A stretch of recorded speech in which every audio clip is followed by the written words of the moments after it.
Good evening, everyone. Welcome to Manhattan Community Board 3's full board meeting for the month of March 2022. I am Paul Rango. I am the chair of the board. We will be starting with our public session tonight. Just a brief reminder for everybody who's in attendance, please sign in to the chat box with your attendance and your name and your affiliation. If you have signed up for the public speaker session today, those were brought to me at 2 p.m. today. So I'm going off the list from 2 o'clock. The form closed at 12 o'clock. Richard, you okay? You have your hand up? Can you hear me? We hear you. Okay. I don't know if Richard's having technical difficulties. All right. So if you signed up for the public speaker session, I got that paperwork at 2 o'clock today. So anybody who submitted public speaker forms after that will not be called on. I apologize for that. I'm giving you the heads up. I'm sorry, can you not hear me? Is it me? I hear you, Richard. Richard, if you can't hear me, try to log off and log back on, because I think everybody else can hear me. Yes. Okay. Linda, I don't know if you could just send Richard a message, please, to tell him to log off and log back on. Thank you. Okay, so yes, so yeah, I picked up those sheets at 2 o'clock today, so I'm going off that list of the public speaker session. Just a reminder that every public speaker has 2 minutes to speak. There will be a clock up on the computer screen. And so therefore, we will start with our first public speaker tonight. I have Valerie Walters. You have 2 minutes.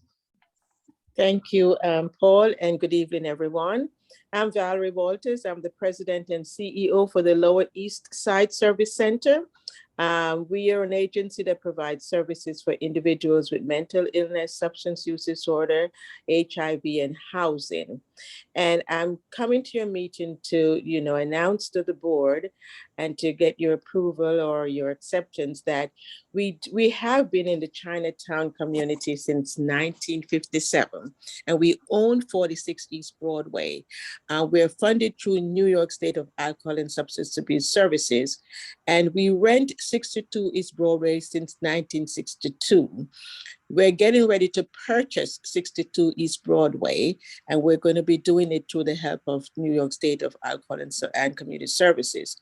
They are requiring that we report to the community board that we are interested, that we are talking to the landlord in terms of purchasing the building.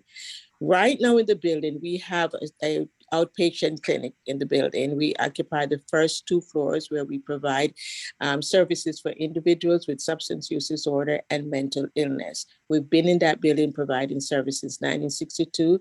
So we're getting ready to purchase the building. We're not bringing a new program in. We're just going to be owning the building. So they want me to inform the board of our intent.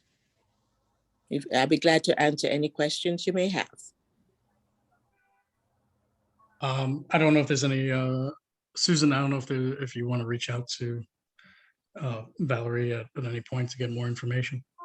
Well, usually this kind of request goes to the committee. So I have your contact information. I'll speak to you tomorrow. Okay, thank you, Susan. I look forward to talking with you. Okay. Thank you, Ms. Walters. I appreciate you coming on tonight. Thank you. Thank you. And the next speaker I have, got to reset at the clock. Okay. Next speaker I have is Daisy Paez.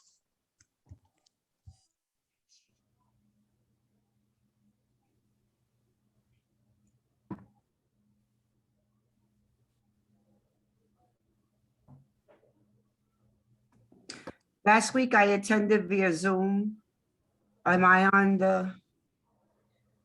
Daisy, if that's you should be on. Yeah, could you hear me? Yes, go right ahead. Last week, I attended via Zoom the SLA CB3 meeting, and what I witnessed was appalling. I witnessed firsthand how a chairperson changed the narrative of a meeting in a very distasteful, unfair, and ruly manner. And that sad part of it all was that it seemed like this kind of behavior is normal. or should be adopted as normal for those of us who witnessed it. I'm telling you, this ain't right. This ain't normal. It does not represent the community that we live in. I attended this meeting in support of Joey Aponte applying for liquor license for 191 Orchard Street. Number 9 on the agenda. For 2 hours, I sat and listened to the chairperson and others search for compromisable mediums for 8 previous applicants, taking extra step to offer suggestions to make their approval as seamless and simple as any committee would allow. Supporters were allowed to speak on the applicant's behalf with no restrictions. Applicants were approved with enthusiasm. On applicant number 9, the demeanor of the chairperson of this committee changed so drastically, it was like if a storm cloud rolled in on a picnic. Mr. Aponte was shut down immediately. He had no chance. Unlike previous 8 applicants, there was no suggestion, no compromise, no enthusiasm. Restrictions were immediately made on who can speak in support of him. This treatment was deplorable and aggressive. This does not happen. This did not happen for the previous 2 hours with the other applicants. Nothing was offered to resolve the issue to help Mr. Aponte, something that was graciously given to previous applicant. To add insult to injury, Mr. Aponte suffered this humiliation in front of his elderly mother. I plead to Manhattan Board President Mark Levine to take a serious look at who runs his community board meetings. There seems to be an air of complaciveness and arrogance that comes with too much time on these boards.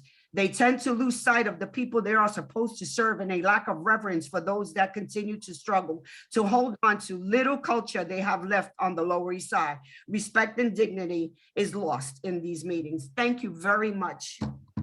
Thank you. Joan Rymuth, Village East. Sorry. Is Joan on? I haven't seen her. Is she in the attendees list? I'm in the attendees right now, unless she's a phone number. I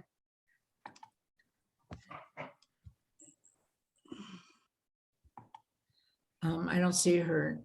Let me see, the name is, I'll come back to her. okay. Gigi Neeson, am I saying that correctly? Yeah, thank you so much for letting me speak today. I'm here representing Sane Energy and the No North Brooklyn Pipeline Coalition. It's a coalition of people that have been fighting to stop a dangerous pipeline in Brooklyn. But you might have noticed these past couple months, especially over the winter, that your gas and electric bills have gone up exponentially. And this is something that a lot of New Yorkers are really concerned about.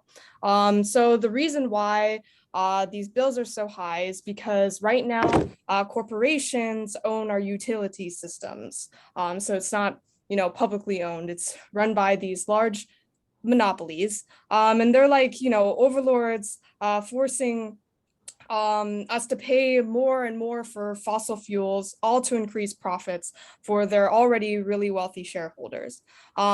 Obviously, it threatens the safety of our climates right now, and we're literally paying more and more because we don't have control over how much the rates go up. We're paying for the destruction of our own health and planet. So you might know that the end of the state budget cycle is coming up, and there are 2 bills that we really support. One is the Build Public Renewables Act, and essentially it would give our publicly owned utility, the New York Power Authority, the ability to make and own energy for city and state government use. NYPA is not locked into fossil fuels, so we'd actually be able to transition to a renewable energy future. And end private utility domination, and the All Electric Buildings Act, which would phase out gas lines in new buildings and replace that energy with electricity. So I'm gonna I think I can put some things in the chat. You can send a comment to stop Con Ed's egregious additional rate hike. And thank you again so much for letting me speak.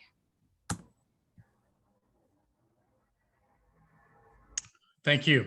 Thank you for coming on tonight. The next person I see is Judith Canepa. Am I saying that correct? Let me see, she might still be in the attend. I think I just tried promoting her. Let's see if she's on.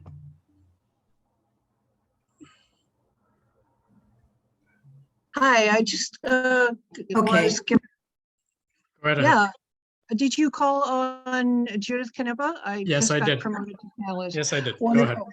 Okay, here we go. So I am a colleague of Miss Neeson, who just spoke, and I live in CB3. And actually, I want to mention quickly that when I moved to the neighborhood, Susan Stetzer was fighting really hard for equity in our neighborhood against the expansion of Con Edison. So what my colleague was talking about is the domination that fossil fuel utility companies have over our energy sources and our choices, not only our rates, but our ability to transition off of gas burning, high emissions power plants. The way that the utility companies and the fossil fuel pipeline companies make money, I don't know if this has been made clear, but the way they make money is not off the gas. They have to sell us the gas at the cost that they pay for the gas. What they make money off of is infrastructure. So the more that they build power plants, metering and regulating stations, compressor stations, all that stuff, what they call leak-prone pipes. So when they dig up the street and they're, quote, fixing the pipes, actually, in many, many cases, they're expanding the pipes. The utility companies are always looking for new customers, more use for the gas. This is gas that would lock us in for 40 years as we have passed the Climate Leadership and Community Protection Act, a groundbreaking act that New York State passed in 2019 to get us off of gas. So it's contradictory to our health, our safety, the survival of our children on this overheated planet. So the two bills that Gigi was talking about can be found on the Sane Energy page, saneenergy.org/utilities. You can find out everything about these bills. The exciting thing about these bills, the Build Public Renewables Act, is it's never been done before. There's no public utility in New York State that's able to build renewable energy or build any kind of infrastructure. So this would take the profit motive out of the investors and put the control of transitioning off of fossil fuels in our hands, and the All Electric Buildings Act. So go to saneenergy.org/utilities and check it out. Thank you so much for the opportunity to speak. You're welcome, and thank you for coming on tonight. Much appreciated. All right, our next speaker is Bridget Gannon. Am I saying that correctly? Yes, Bridget. Can you hear me? Yep, Oh, okay. Should I start? yep. My name is Bridget Gannon, and I have lived at 191 Orchard Street for 36 years in apartment 4D. I was born and raised in the Lower East Side. I'm a proud product of Lower East Side Public Schools, and I'm also a registered nurse and a local business owner. I'm speaking today to object very strongly to granting a liquor license to the space below me. For many years, there was a restaurant and bar downstairs called the 6th Ward. The 6th Ward was open till the morning hours and utilized the backyard. The noise was intolerable. Highly intoxicated patrons of the 6th Ward would congregate in the building's yard and outside the building, screaming and sometimes fighting until 4 a.m. The music literally bounced off the outdoor walls and could be heard all over the neighborhood. Drunk patrons who had been drinking for hours at this restaurant would harass me and other female residents of the building when we would come home from work. This chronic nighttime noise from the restaurant made it impossible to sleep. I was exhausted and chronically on edge. It was an absolute nightmare. I also want to add that the space at 191 Orchard Street has no certificate of occupancy, and they use the backyard as part of the restaurant with no escape egress. We have serious concerns as residents of the building that if there was a fire in a restaurant at 191 Orchard Street, that the tenants in the rear apartments, including myself, would be trapped in the backyard with no way out. Clockout's business model would not make a positive community contribution to 191 Orchard Street. Orchard Street is one of the loudest, most unsafe blocks in Hell Square. We need more bookstores. We need more retail. And the last thing we need is another business that relies on the sale of alcohol to stay profitable. Thank you. Thank you.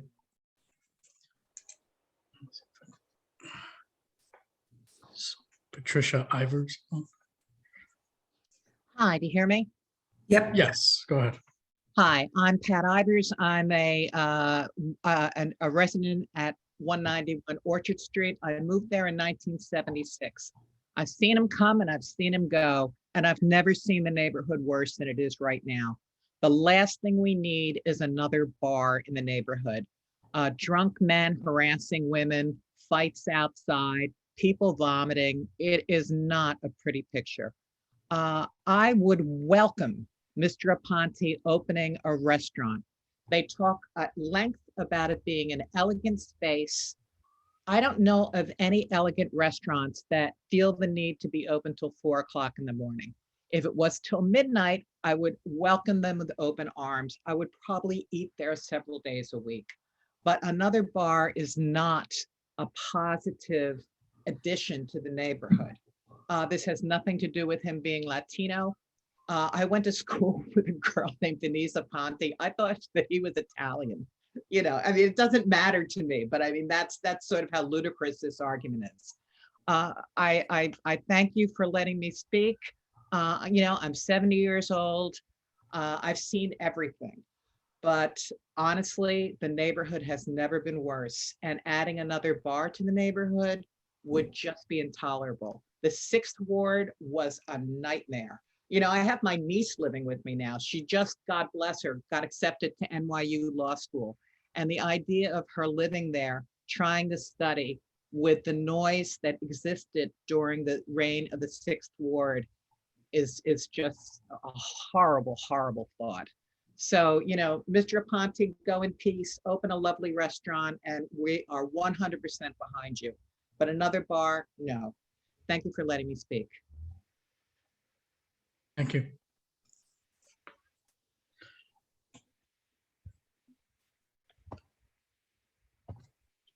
Sorry, just give me a quick second. Next on my list is DM Boyd. Hi, can you hear me? Hello? Yes, go ahead. All right, Sorry. thank you. I just want to, I'm speaking as well on 191 Orchard for clock out, and I wanted to just give a few little factual statements. One, this is the second time this application was heard. So I don't want to discount anything Daisy may have felt, but the reason that this may have seemed a little bit more rushed to her was that this was already done before last month, and then they pulled it at the last minute in order to meet with residents. From the time that they originally talked about this, you know, last month and then this month, the proposal never changed. We expressed that in the meeting why has nothing changed. There's going to be DJs, 4 a.m., nothing that would really resemble a restaurant. So there was no room to compromise anywhere, you know. So that is a little bit disingenuous to say that this was going to be a restaurant, because it wasn't going to be a restaurant ever. But more importantly, there was a lot of not understanding how the statute works, the 500-foot law. That's the only thing we have. We barely even have it. Is that it requires that two things are one of the many items, but two of them are that if the premises had a problematic history, which this premises did and lost its license, then that must be considered as part of your decision making and approving a license. The second thing is the history of the applicant. And from our understanding and from Community Board 3 and from residents that live in the East Village, the cabin is a problematic venue. So this was never personal. This has nothing to do with it. This is the circumstances of this neighborhood. This weekend was unbearable. The weather got warm. We have sheds and we have thousands of people fighting, puking, drinking, and screaming. We do not need any other establishment that will add to what already is a chaotic and combustible situation. Moreover, when the community board fights for the community, we have good things happen. A shoe store happens instead of a liquor license. We just got a bookstore in a retail space that we've been frightened about on Orchard Street. So it is possible. So we want to thank Michelle and her committee for the right vote. And thank you for the full board for hearing this out. Thank you. Thank you, Ms. Boyd. Next person I have on my list tonight is Clint Smeltzer. Clint. Hi, everyone. I am here to speak in opposition to, but in support of, the recommendation to deny item number 9, I think the clock out at 191 Orchard. I'm here speaking for the East 4th Street Lower Avenue B Block Association. We dealt with the cabin when they came to us originally, and we worked with them. They made many promises and actually used the words, "I give you my word, you will like us, we will not be a problem." We have had many problems with them, and people spoke to them. Nothing changes. They've broken many of the stipulations they agreed to us. Using the backyard, which is illegal, they also put that in a stipulation. No live music, windows closing at 10, no lines on the street, all of those things, and they become a huge problem to the neighbors. They've had cigar parties with the smoke constantly blowing up into the apartments above. It's just been a huge problem. So they are not someone that I think anyone would want in their neighborhood or on their block. One of the things that I also would like to say is, in terms of they haven't been willing to, the closing, they haven't been willing to work with us. But what I do want to read is a letter from a resident immediately impacted by them who was not able to be here due to a death in her family. She said, "To Community Board 3, I would be a mistake to grant another license to the owners of the cabin. Their operations are a constant source of aggravation to neighbors such as myself.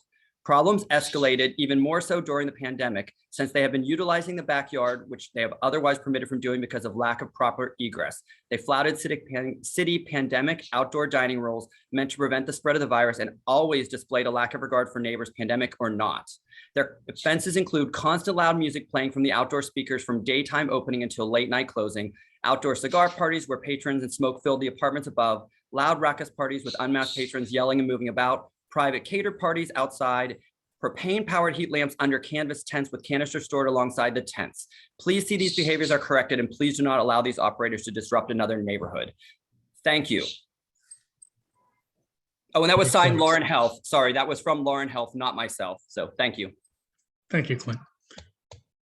Next speaker I have on my list is Yvonne Villegas. Am I saying that correct?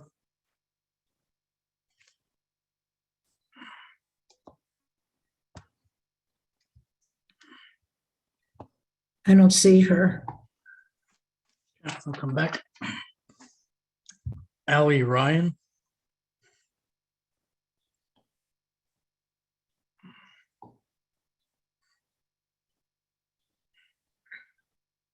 I also don't see her. Kevin Gannon. Oh, I see a Kevin G. Let me promote.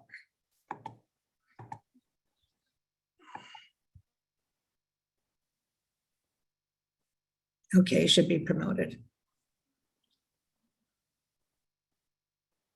Hi, hello, can you hear me? Yes. Okay, thank you. My name's Kevin Gannon. I'm a resident at Orchard Street. I lived here for my entire life. I have a pretty high threshold for noise, and in the past few years, things have gotten really wild. I'm talking on behalf of public safety generally in the neighborhood.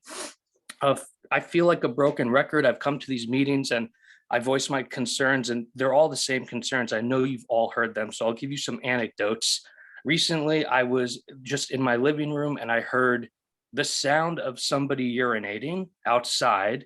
And the fact I even can identify that immediately is sad. And I looked outside and I saw 3 individuals urinating into the vestibules of the neighboring buildings across from me at the same time. The shanties are making life here so difficult. When the sanitation department comes, what used to take maybe 15 minutes to take the trash out takes 40 minutes. They have to idle down the street going half a mile an hour, digging trash out that gets squeezed between each shanty. And this happens early in the morning and late at night. So it keeps me up on top of everybody who finally went home at 3 o'clock in the morning. Generally, it feels very unsafe on my block for the first time in a very long time. It doesn't matter what time the bars close. If people can still hang out for 2 or 3 hours at 4 o'clock in the morning, I'll have 6 or 7 gentlemen in front of my building and they heckle me. So I can't imagine what they'll do when my girlfriend walks home. So I have to call her and say, hey, give me a text when you're here. I'll wake up, I'll come down and get you. So just generally, the quality of life here has completely deteriorated, it seems, for everyone except for bar operators. And it's just been getting worse and worse. And the only thing that could make it worse is granting any more liquor license. Flat out, they would not do anything but hinder our life here.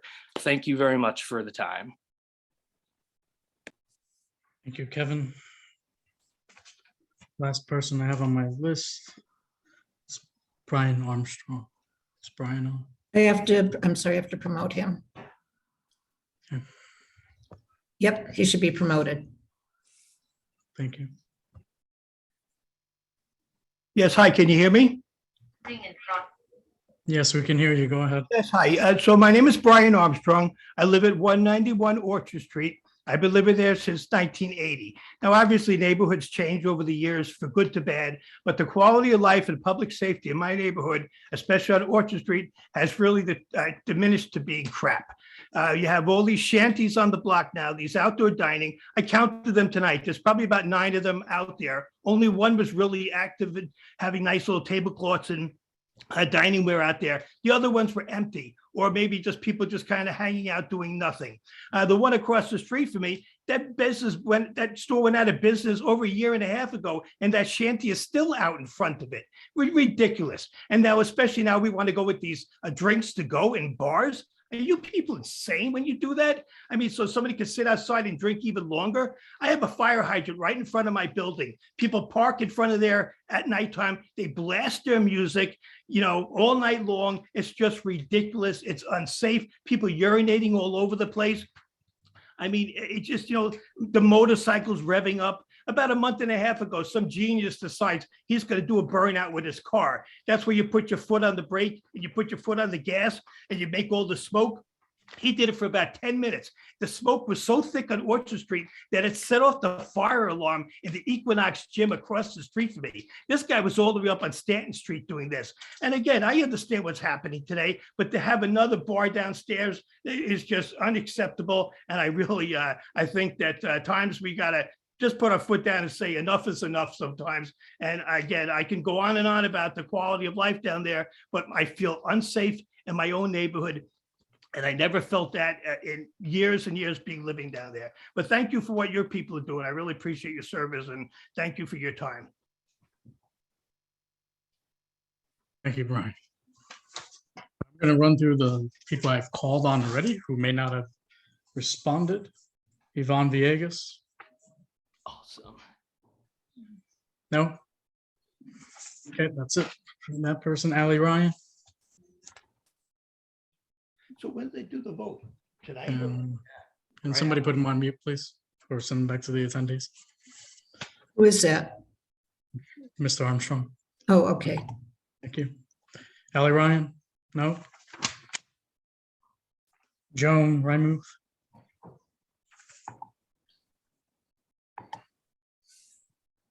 That's it. All right. I haven't heard from them. Thank you, everyone, for attending the public speaker session. Like I said, I received the public speaker forms at 2 p.m. today. They close at 12 p.m.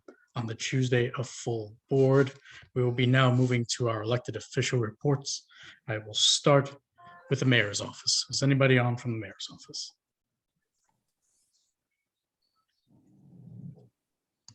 That's surprising.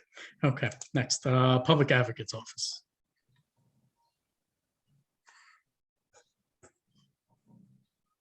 Also, comptroller's office.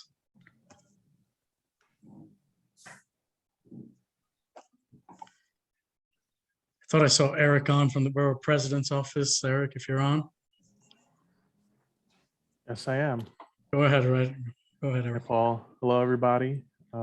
Eric Cuello here from Manhattan Borough President Mark Levine's office. I will try to keep my remarks brief. First, wanted to make sure, as we all see, open meetings law has been essentially expanded through April 15th. The borough president is still pushing alongside state electeds to establish some sort of permanent hybrid model. He recently had an op-ed on this in the daily news. So we will continue to push on that front. Additionally, the borough president had a presentation with Dr. Jay Barma and with Aldrin Bonilla, who is former deputy borough president, also our COVID recovery czar in our office, and announced his plan of stay healthy to stay open. I will share information in the chat regarding this, but there are a number of different initiatives that we'd like to move forward with in terms of using the test and trace folks who are now essentially moving from test and trace and using them to start scheduling booster appointments, because there are very few people who have gotten their booster shots. I think I will leave it there. I just wanted to add one more thing regarding community board applications. We've received a tremendous amount of applications, over 800 for the entire borough. For those who are either reapplying or those who are applying for the first time, you should have received an email regarding both scheduling and received an email regarding a link for the interview process. So happy to take any questions or any questions on that, whatever it may be. All right, Eric, thank you. Seems like you have a fan club. I'm going to start with the first hand I see is Olympia. Go ahead, Olympia. Thank you. And today it is really a fan club. So Eric, I usually don't give congratulations. I ask tough questions. But today I just read the news that the Manhattan Borough President appointed as representative for Manhattan, Dr. Kaliri Salas at the panel for education policy. And as a local parent who has worked with the doctor, that's a great appointment. And I just wanted to congratulate you on choosing really well. Thank you. Thank you. And I will share that with the borough president. Thank you, Olympia. Susan, go ahead. You have a question for Eric. Sure. I just wanted to ask, do the current members who are not staying on, are they on till April 1st? Are they on till May 1st? Because we don't know when the new members are going to be appointed. So how long are the current members supposed to stay on? So my understanding is the process for the interviews, the application review, et cetera, may go through the end of April.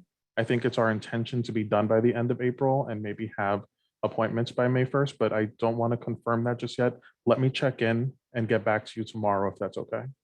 So the members who are not reapplying, they should, at the moment, they should plan on being here till May 1st, unless they hear otherwise. I would expect for at least certainly through the next full month of April. Okay. So I think that's an important announcement for everyone. Thank you. Thank you. Thank you. Valentina. Yes, I wanted to thank you for the stay healthy to stay open. And because I think we've all heard that BA2 is surging. And so I think this is a good idea. And I especially like number 2, make high quality mask standard and ubiquitous in every building. In terms of follow-up, what are we doing about that? Because that to me, when you say every building, you're talking indoors and you're talking high quality mask, which well. So what are we doing to follow up on that? I think that's very, very important in terms of staying healthy to stay open. No, I agree, and thank you. I think the biggest thing for us right now is figuring out logistically, as you mentioned, where we're getting all these masks from, where we're looking to place them. I know that is something that has been the priority for our policy director and our director of community affairs. I would love to get an update, a substantive update for you, if that's okay. But I will also, of course, share that with the rest of the board too. Okay, yes, that I definitely would like an update on high quality masks for every building so that we are talking, I think, yeah, stay healthy to stay open, that not only a business is going to stay open, but we are looking to keep people healthy while we do this. And I think that's important because some of this stuff out here is like really, really clear that it's economic oriented and not people health oriented. So I give the borough president a lot of credit for being concerned about the health of people that enter buildings. So thank you very much, and I look forward to a follow-up. Thank you. Thank you. Michelle, before I go to you, Eric, there's a question in the chat. I don't know if you could put your email in the chat for that person who has some questions about community board applications. Absolutely. Instead of having a side conversation, they could reach out to you directly. Sure, I'll do that right after. Thank you. Michelle, go ahead with your question.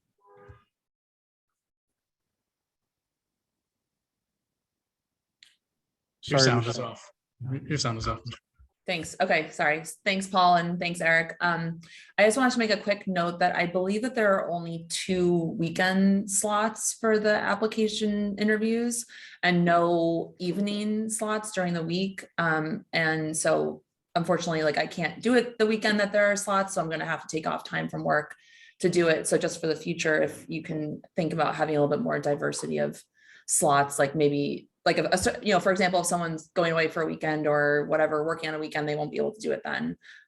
So I'm gonna have to take off time from work to do it. So just a flag for the future, be appreciated. Yes, sorry about that, and I will flag that. Just so you know, there are 3 weekend slots. There's 2 on Saturday and 1 on Sunday. I'm busy the whole week. I'm taking my Okay. mom on a birthday trip, so I can't do it that weekend. And I know I'm lucky to be able to do that, but then I have to take off time from work to do it during the Got week. it. And I know the latest ones are 4 p.m., but we will push next time to make later ones. Understood. Thank you. All right, thank you, Eric. Appreciate it. Thank you, everyone. Representative Velasquez's office. Hello, everyone. Thanks. First of all, I want to bring the update about TPS policy for Ukrainians in the United States. As many of us are concerned about what's developing in Ukraine, we've heard many people reaching out to our office about assisting Ukrainian people, many that are in the United States.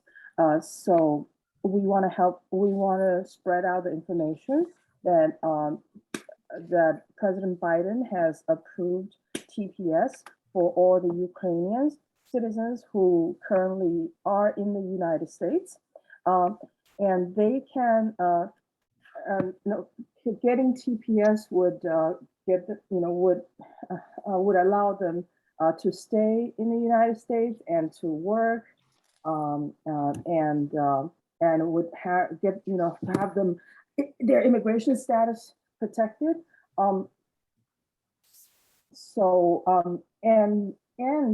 If anybody need assistance, if any Ukrainians in New Yorkers need assistance getting pro bono immigration resources, help them apply for TPS, they can contact our office that we can refer them to pro bono immigration resources. I'll put my office contact in the chat in a little bit. And then secondly, I want to bring updates about about President Biden's omnibus spending bill the federal omnibus spending bill that has been passed by the House of Representatives. Basically, it's a $1.5 trillion discretionary resources spending bill that will help lower the cost of living for working families, creating jobs for Americans, and support the vulnerable community, and provide urgent funding to support Ukraine as well. And the breakdown, if anyone is interested to, I'll put my contact again, I'll put the contact in the chat. If anyone's interested for a detailed breakdown and analysis of the bill, you may email us, and we will send you like a summary newsletter of the bill. But here I'm going to give a quick breakdown. So the total bill is $1.5 trillion. It's divided, the bill consists of 12 appropriation bills that include $730 billion in non-defense domestic funding. That's a $46 billion increase over the fiscal year 2021. And it's a 6.7% increase in non-defense funding that's the largest like increase in the last 4 years. And then the bill also, what that means is we're getting increased funding allocated for housing, increased funding for education, and the funding for like social safety net. For example, people on SNAP are going to receive a little more monthly allowances to accommodate for the increased cost of living. Our education, our schools, housing, all the social safety net programs, as well as housing, they are all going to receive appropriate increase in spending to catch up with the cost of living. And then healthcare, and the healthcare crisis that's made worse by the pandemic. So this bill gives extra money, like for example, $1 billion for maternal and child health, $2 billion for mental health, $3.9 billion for substance use treatment programs. And there is money for, needless to say, there is money for infrastructure to help repair our, our infrastructure that's badly outdated and badly need repair. And then there's resources allocated for criminal justices. There's money for local law enforcement, for justice assistance grants, and then money for fighting gun violence, and the money for fighting community-based, money for community-based violence intervention initiatives. In particular, there's nearly $600 million for violence against women, for violence against women prevention act, and there's $1.8 billion for worker protection. And then there's also $200 million allocated to reduce the backlog of unprocessed rape kits and other DNA evidence, so that could speed up our justice system a little bit. Yeah. And then once again, if you want detailed breakdown about these funding information, I'll put my contact and email me, and I will send you a newsletter summary. Thank you. Any questions? Thank you. See any hands up? Okay, thank you. Just a reminder to all the elected official representatives, try to keep your reports to about 2 minutes, give or take. Thank you. Rep Maloney's office, Congressmember Maloney's office. Yes, this is Victor from Congresswoman Carolyn Maloney's office. Congresswoman Carolyn Maloney, lead House sponsor of the Equal Rights Amendment and the author of the Debbie Smith Act and its subsequent reauthorizations, released the following statement celebrating the reauthorization of the Violence Against Women's Act. Quote, "We live in a world where 1 in 6 American women have been victims of an attempted or a completed rape. Reauthorizing the Violence Against Women's Act is about creating a future where all those experiencing dating and gender-based violence feel supported to seek help, where survivors are given the tools they need to heal. It is about ensuring a better, safer future for the next generation. I am proud to have worked with President Biden on the original Violence Against Women's Act, and I'm overjoyed that we were finally able to reauthorize it," said Congresswoman Maloney.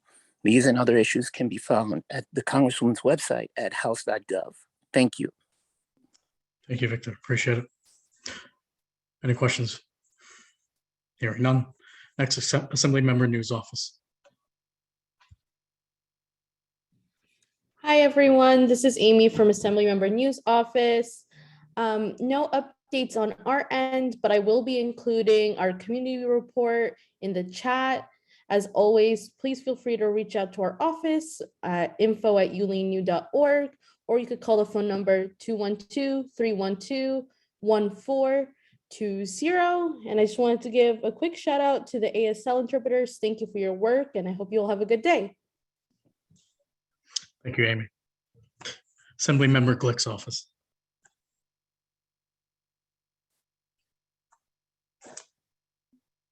Is anybody on from Assemblymember Glick's office? Okay, hearing none. Assemblymember Epstein's office. I believe I saw Chanel before. Hello, good night, everyone. I'm joining you from Assemblymember Epstein's office. I'm going to go ahead and share our CB3 report in the chat. You can go ahead and take a look at that if you're interested. We're in the last 2 weeks of the state budget, so Assemblymember Epstein and the whole office, we're just winding down, hoping to get it done. Some of Epstein's priorities will be $1.25 billion in rental relief through ERAP, $7.2 billion for NYCHA funding, and $3.2 billion for the New Deal for CUNY. We're going to be opening up our office in May for walk-ins for constituents who need help with any issues they might have. And if anybody needs PPE or at-home COVID tests, we're giving that out to the district as well. So if anyone knows anyone who needs any of those things, you can let us know. And that's about it from AM Epstein's office. Thank you, guys. Good night. Thank you. Any questions? All right. Thank you. Appreciate it. All right. State Senator Kavanaugh's office. Hi, Patricia Olan here. Did I unmute myself? You're good. Go ahead. Oh, okay, great. Thank you. Okay, so the senator, they're in the middle of budget season, working hard to make sure that priorities make it into the final budget. There are several programs that he is lobbying for, and hopefully will make it in. $250 million for the Housing Access Voucher Program that would help families who are homeless or facing homelessness access permanent housing. $500 million in capital funding for NYCHA. And this is it's not much, but it's a big step forward. $1 billion in state funding for the Emergency Rental Assistance Program, which currently has no funding. $500 million for the Homeowner Assistance Fund to help homeowners that are at risk of foreclosure, and the Senator's All Electric Building Act, which would mandate all new buildings after 2023 to be all electric. Final budget is due in less than 2 weeks, so it's going to be a very busy 2 weeks. Community updates. This office continues to stay involved in the remediation of 265 South Street. At the last CB3 Land Use Committee meeting, there was presentation along with Councilmember Montes' office on this situation. The senator also continues to push for an independent community monitor for the remediation. And if there are any questions, please feel free to reach out, and I'll put my contact information. My contact information is already in the chat. Okay. And that's it for me. Thank you, Patricia. Congratulations on the new role. Oh, thank you. Thank you so much. I'm very happy and very blessed and very excited. Thank you. Excuse me. I just saw it. Thank you.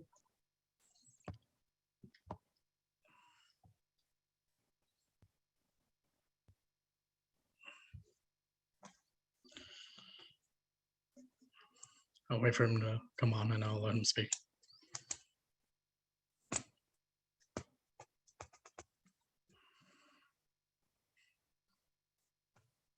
Assemblymember Epstein, I believe you're on now.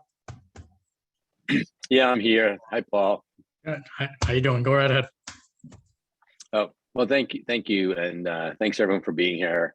Sorry, I've been late. We've been in conference for the last 4.5 hours in meetings talking about the budget and issues. And, there's been a lot of conversations around, I know people saw the governor 3 days ago released a 10-point plan around bail. And then, it was just deeply troubling, some of the things she put in there, really the misunderstanding that's going on in our city and state around bail. So I'm happy to talk to people at any point about that. But really, I think the the walkway message people should have is, while crime is going up around the country, it's not going up as much in New York. And the bail laws that we went into effect in 2019 has proven that 96% of people in 2020 and 98% of people in 2021 have not been rearrested for any kind of violent offense. So what we did around bail actually works. And what we need to do is put money into mental health services, housing for people, transitional housing for folks.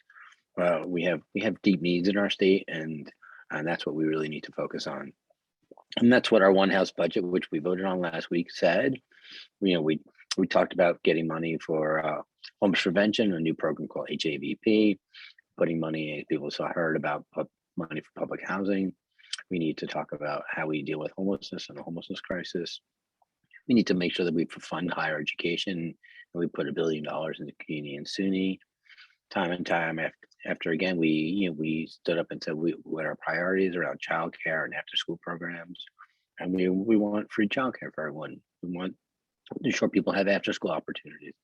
We want to make sure that people who provide home health care work get fair pay for home health care. We want to make sure that people who are still recovering from COVID get the rent relief that they need, another $1 billion, and making sure that various industries recover. As Olympia, who talks about musicians, making sure they get the resources that they need.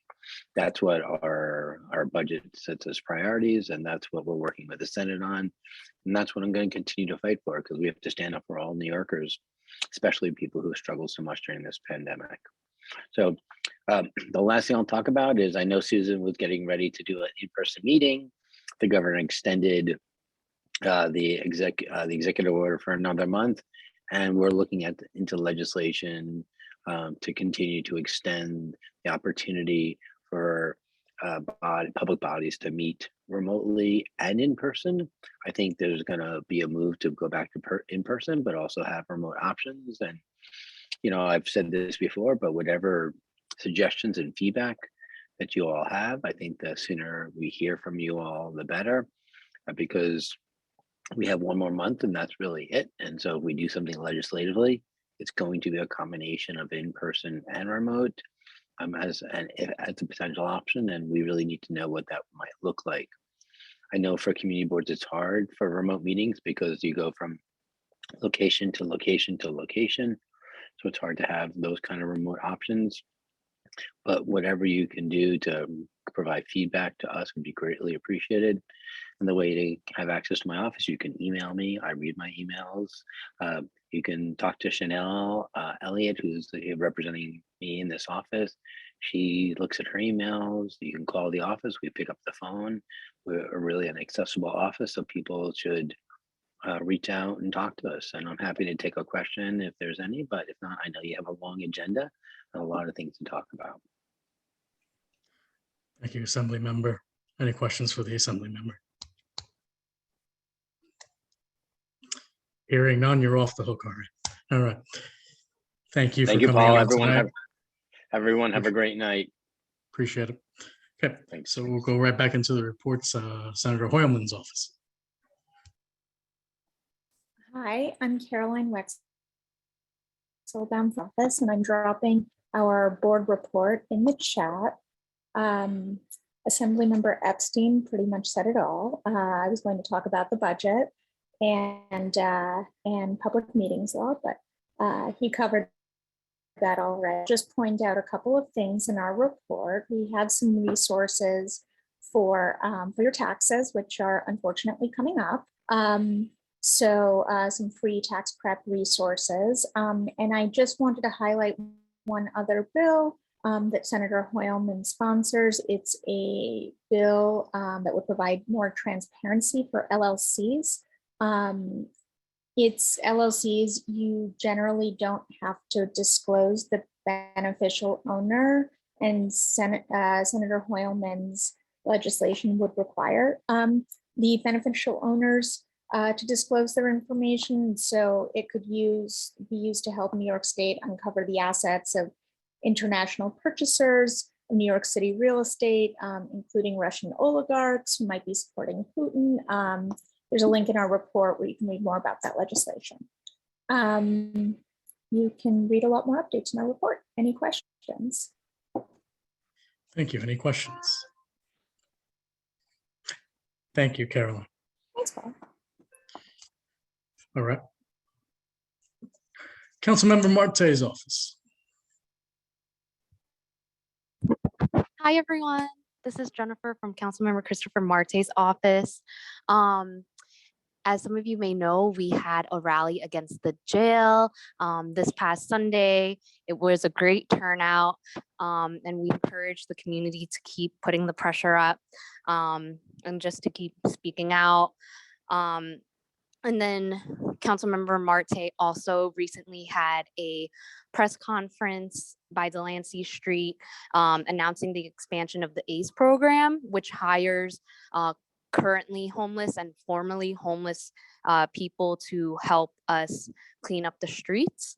And we really hope that the expansion of the program would help the Lower East Side community as a whole.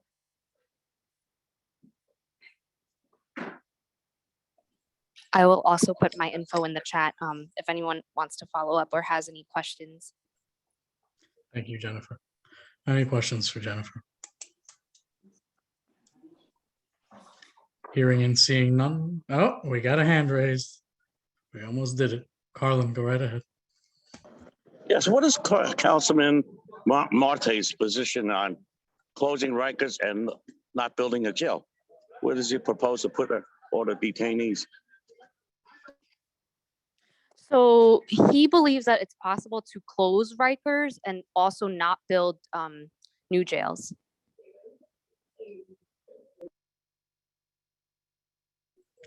Okay. No other questions? Alicia, go ahead. How does he propose to do that? Can he please send us a report on how he proposes to do that? Thank you. Yeah, I'll definitely follow up with you. But Chris has been advocating against the mega jail since the very beginning. Yeah, but I'm happy to follow up as well.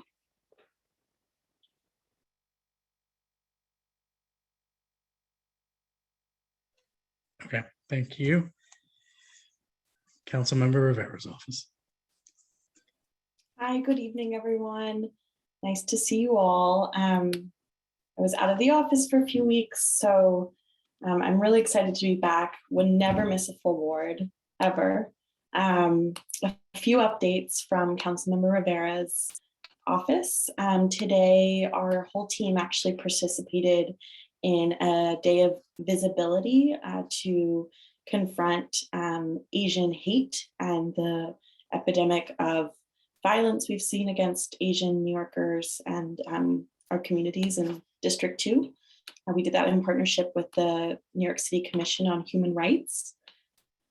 The other update that I have is we are in the midst of the city budget season. So the council member is holding a preliminary budget hearing tomorrow in her capacity as chair of the Criminal Justice Committee. So we really are focused on understanding the many levels of crises happening at Rikers and how we can advocate for a stronger investment in communities and our resources, programs that make us all safer. And then finally, I just want to give a very brief update that 14th Street and First, we continue to work on this issue.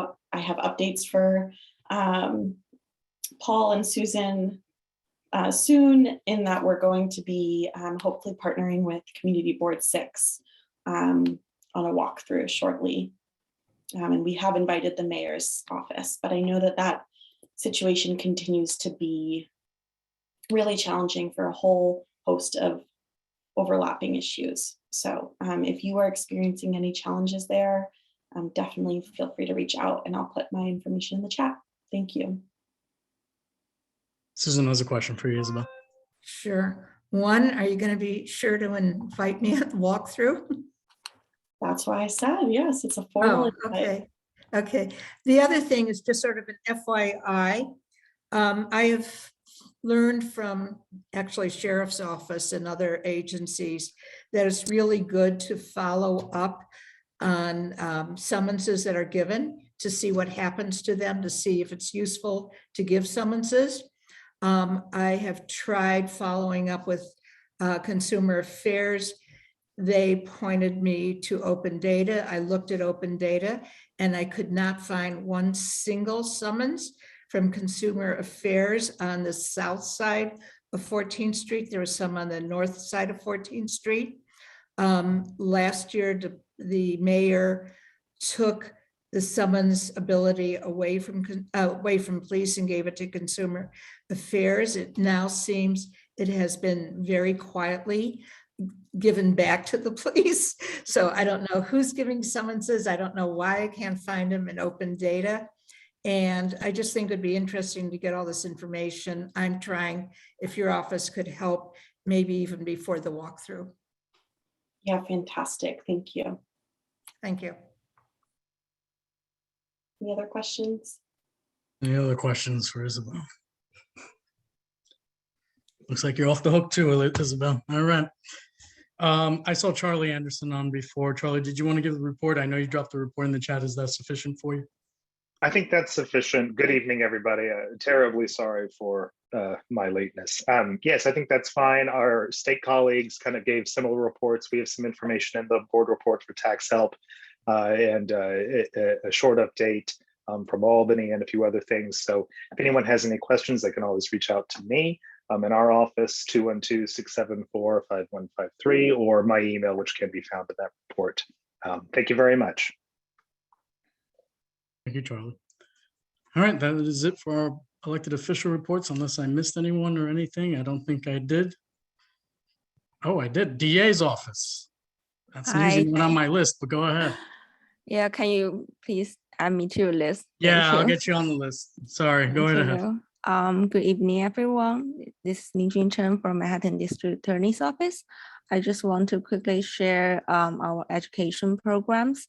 One is our high school internship program. It's open to all high school students who live or attend school in Manhattan. Students will have the opportunity to engage in workshops and discussions surrounding criminal justice. The deadline is this Friday, March 25th. The second is Gun Violence Prevention Fellowship. It's open to college students or high school GED students graduating by June 2022. Our fellowship will provide a unique platform to create and implement gun violence prevention policies and strategies. It is a 2-month full-time program and will be paid. The deadline is April 1st. I'll share all the information in the chat as well as my contact. Thank you. Thank you. Sorry, we'll make sure you're on the list. Thank you. Carlin has a question. Go ahead, Carlin. Yes, I would like to make a suggestion. The next time the district attorney holds a community roundtable to address hate crimes or anything, can he be more inclusive of the community and not just his campaign supporters? Thank you. Yeah, of course. And do you want to show me an email about your position and contact? Okay, thank you. Yeah, okay, thank you. Thank you. All right. Now that is the end of our elected official reports. All right. Sorry about that. Okay, so let's move into our attendance and our approval of January 2022's minutes. If Laura's on, go right ahead.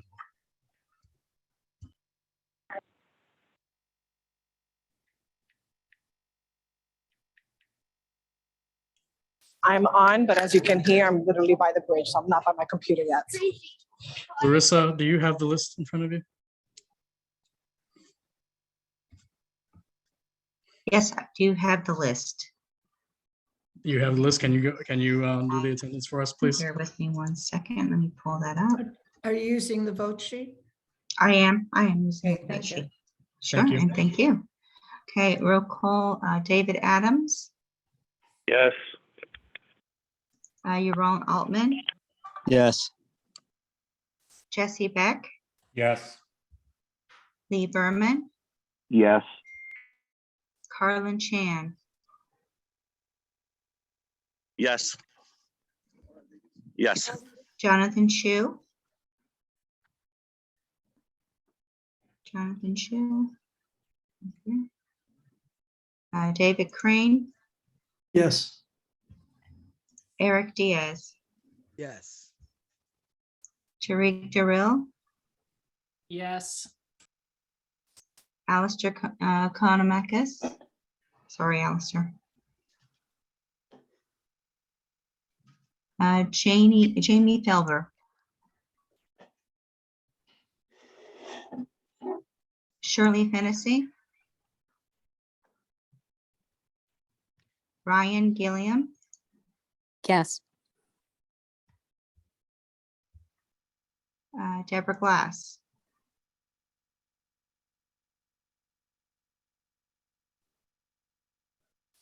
Andrea Gordillo, Yes.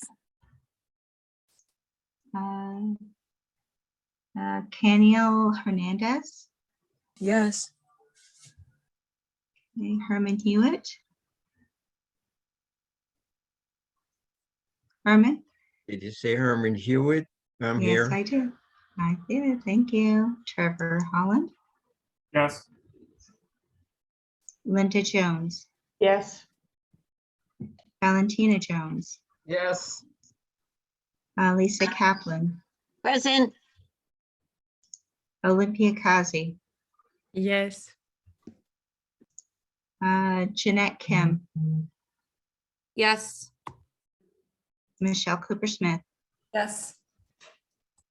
Mei Lee, Yes. Wendy Lee, Yes. Alicia Lewis Coleman, Yes. David Louis. David Louis. Laura Lugo,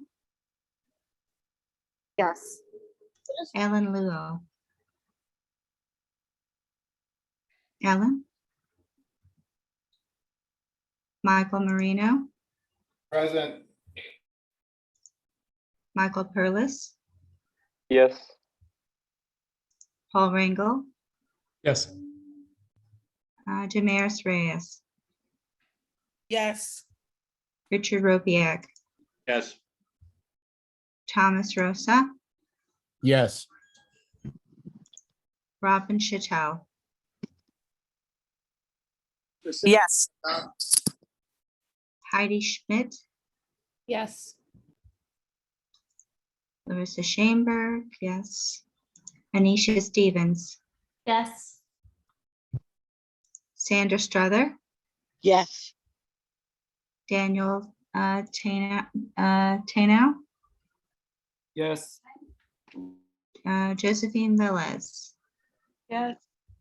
Troy Velez, Yes. Rodney Washington, Yes. Kathleen Webster, Yes. Jackie Wong, Yes. Ricky Wong, Hi. Ricky Wong, yes. Yes. Thank you. Can you call David Louis out again? He was having issues before. Sorry, David Louis. Yes. Okay, David Louis. Thank you. I'll update that. All right. Thank you, Larissa. Appreciate it.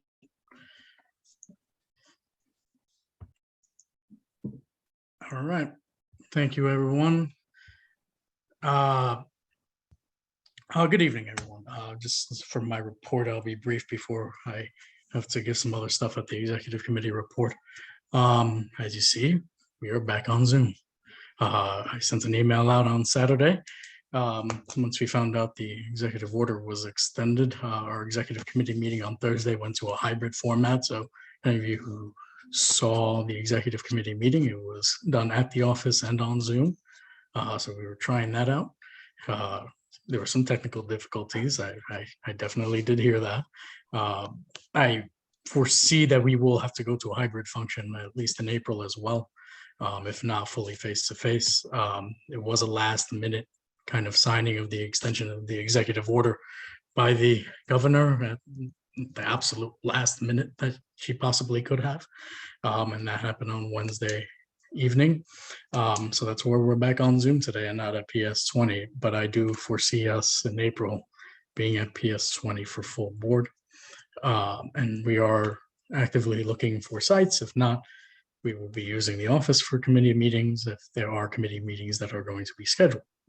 So that's where we're at right now. I'm glad to see mostly everybody on Zoom and everybody received the email. I hope nobody showed up to PS20 by accident today. That would be kind of funny, but who knows? I'm hoping everybody got that email on Saturday afternoon. But we should be back at PS20 come next month. So just a couple things. I know some people asked me about committee stuff. I'm not going to get into that, but as we heard from the Borough President's office, if you are up for reapplication and you have not scheduled your interview, please do so. Please schedule it as soon as possible. That email went out a couple of days ago. If you know others who've applied and haven't heard back, please let us know, or let the Borough President's office know as well. I believe there's work on legislation to try to get these meetings hybrid, or at least some type of option where votes would count if you're in a hybrid format or something like that. I'm hoping that would be the case. I know it is easier for a lot of people to attend on Zoom. It's easier to get some participation, stuff like that. It does help to sign on from a phone or a laptop or a tablet, especially if you're running late and you're coming out of work late or anything like that. It does help. These meetings do begin at 6:30. It is helpful to just pop on your computer, but we'll see what happens in the future. Hopefully there's some legislation in the works. That's going to be it from my report, basically. Like I said, there's talk about committee structures. I'm not going to get into any of that right now. There is talk about what I want to do in terms of sending out in May when we get new members of whether or not people want to stay on the current committees if they are on, or they want to go to a different committee and things like that. So you'll get that in probably May when we get the new members as well. All right. And we know who's the roster. So you'll get that in May. Okay. Valentina, you have your hand up. Yeah, once again, PS20 has no windows. So we're talking terrible ventilation, I'm assuming. So one of the other places I thought about is the Rutgers Community Center. I think, and I'm not sure, I think they have 2 doors that can be opened so that there's some kind of ventilation coming into the gym. And they also have folding chairs so that you can put the chairs at whatever distance you want to make them, so that it's not like, if somebody wants to come into the row you're in, you got to be face to face with this person for them to come into the row with you. So anyway, I would just ask that you just kind of look for some place. Yeah, we actually did check in with Rutgers. I actually think there is some problems there in terms of timing and whatnot. In terms of getting out of meetings. So we did check in, and I thank you for that suggestion last month, but we did check in with them. Oh, okay. All right, good. Thank you. Thank you. Okay. Sandra, go ahead. Hi, Paul. Hi, everyone. I just wanted to extend an invitation to use Grand Street Guild, especially for smaller meetings, like my landmark meeting. The setting right now, the requirement right now is less than 25 people. There is great ventilation there, so I'm just putting that forward for you. Thank you. We'll reach out to you. All right. Appreciate it. That's it for my report for tonight. I'm going to go over to the district manager and her report. Okay, thank you. First, I want to say, as Paul said, we did check with Rutgers. They're not scheduling any meetings there yet. Last week, I participated for a CB3 in a RAT, open restaurant sheds, RAT walkthrough with Councilmember Rivera's office, Department of Health, DOT Borough Commissioner. It was very obvious that the sheds are providing perfect rat homes with dinner.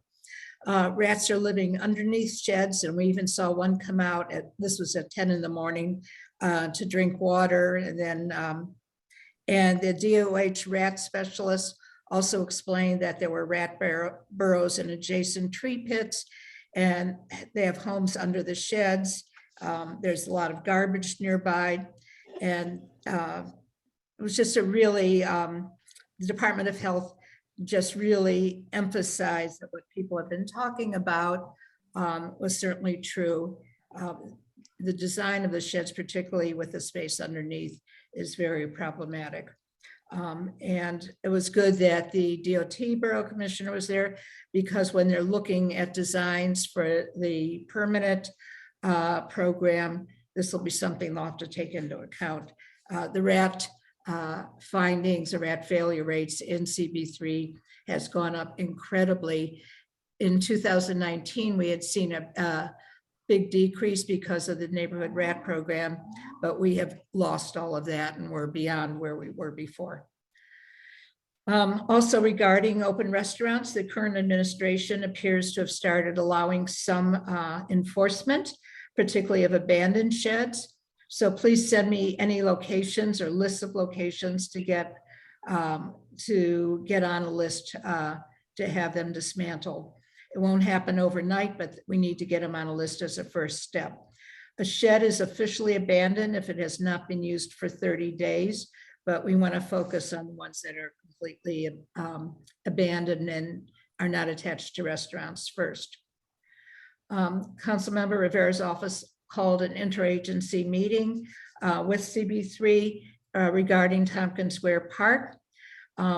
We talked a lot about the encampments that had been there and the actions, police actions, homeless outreach was there. The last tent is gone and the person living in it did accept a bed in a safe haven, which is really great.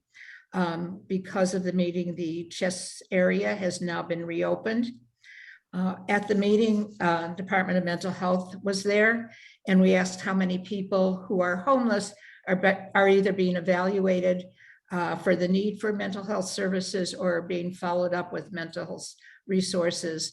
And the answer was that there are not resources for this in our community. You may have seen the new loading zones in the East Village. These were in response to community and community board requests. And the hope is they will prevent double parking for loading, which causes congestion and safety problems. Also keep bus stops clear. The police department is giving tickets in loading areas where they are getting complaints. So if you have a loading area that you observe that is needed for loading, but is being used in a non-compliant manner, if you let the precinct know, they are trying to first do education and then give summonses, and they have started giving summonses. And that's it, unless there's any questions. We have a few questions. Herman, Trevor, Olympia, in that order. Herman, go ahead. Hi, Susan. I just want to make it known that when they are changing these spaces to no parking between 8 and 6, is that they should give at least proper notice, maybe a week or two. So, but what happened is overnight, someone shows up and put the signs up. And the next morning, the ticket blitz starts.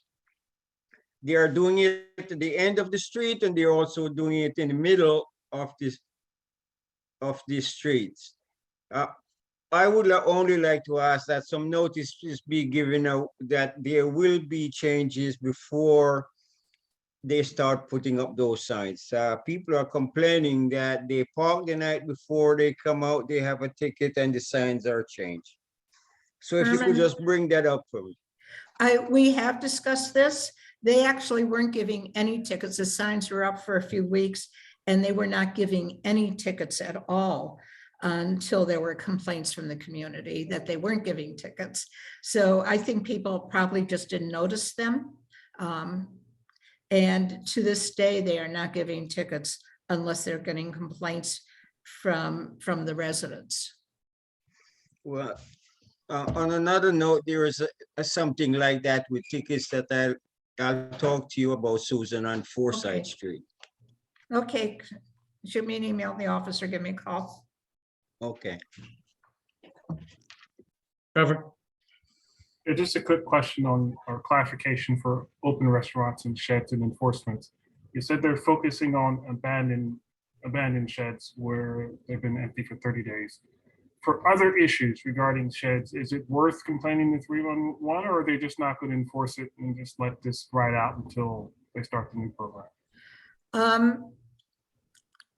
I don't see much enforcement unless there's something egregious, but I would urge you, when you call 311, to also let us know, because it takes, I think, more pressure from elected officials and the community board, and explanation of why something should be a priority. Okay, thank you.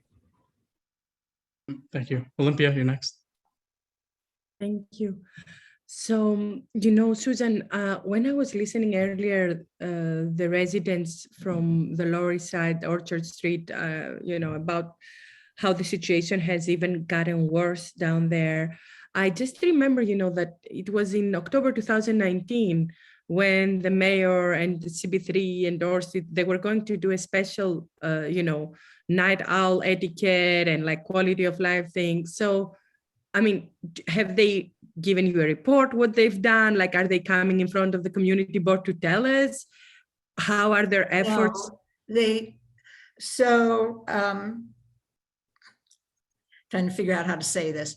There's very little communication with the community board, particularly from the previous administration. There was almost nothing. No, they did not give us reports. They didn't tell us what was going on or pretty much anything. And no, I don't have any information about that.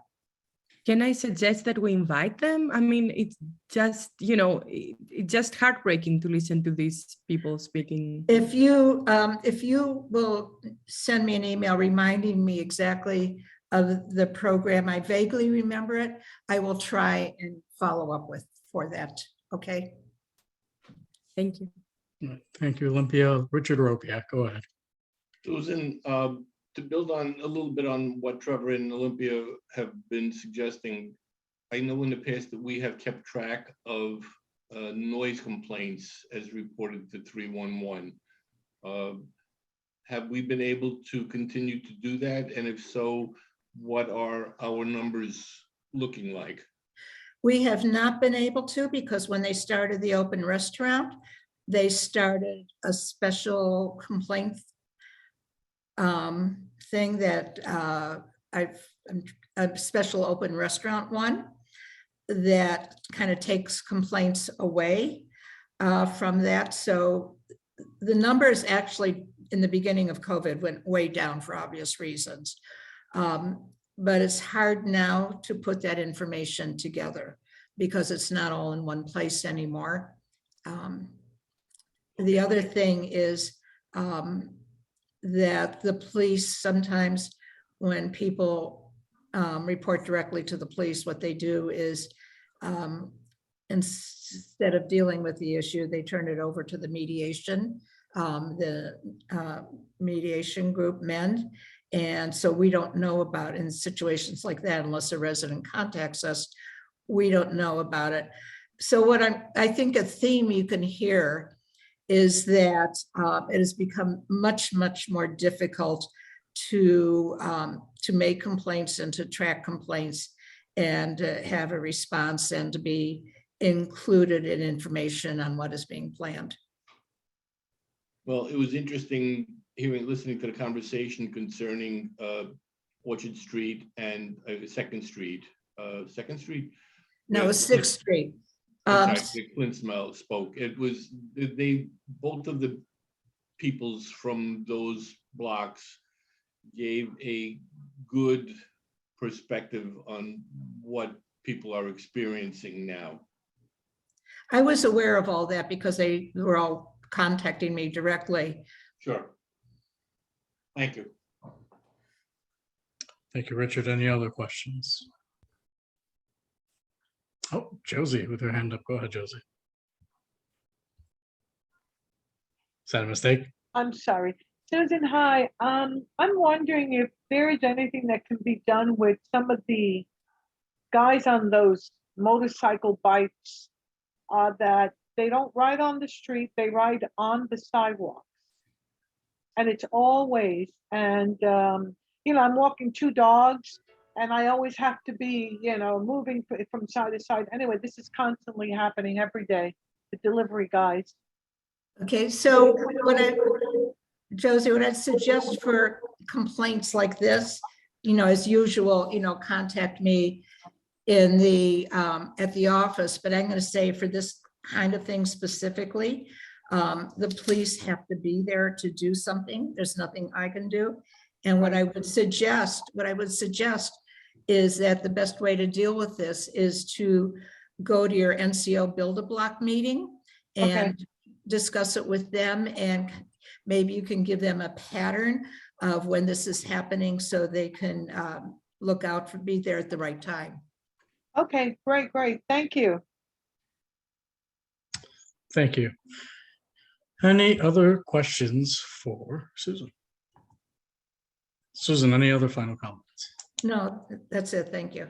Thank you.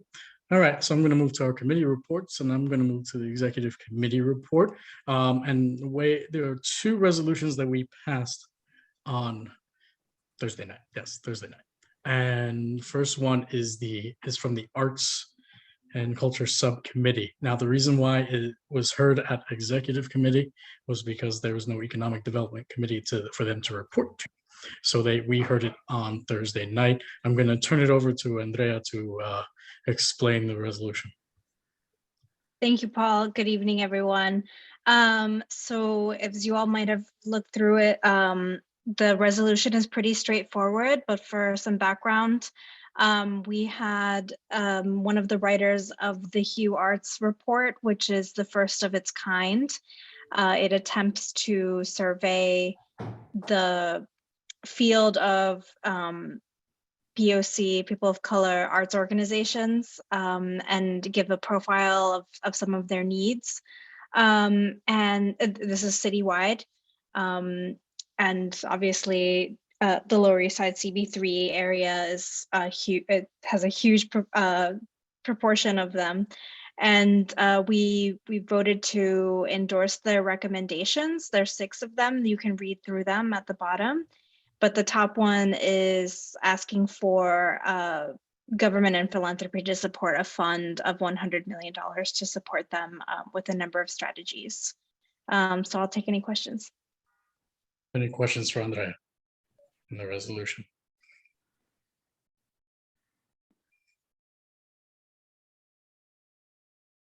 Hearing none, Andrea, you're off the hook. Thank you. Thank you. All right.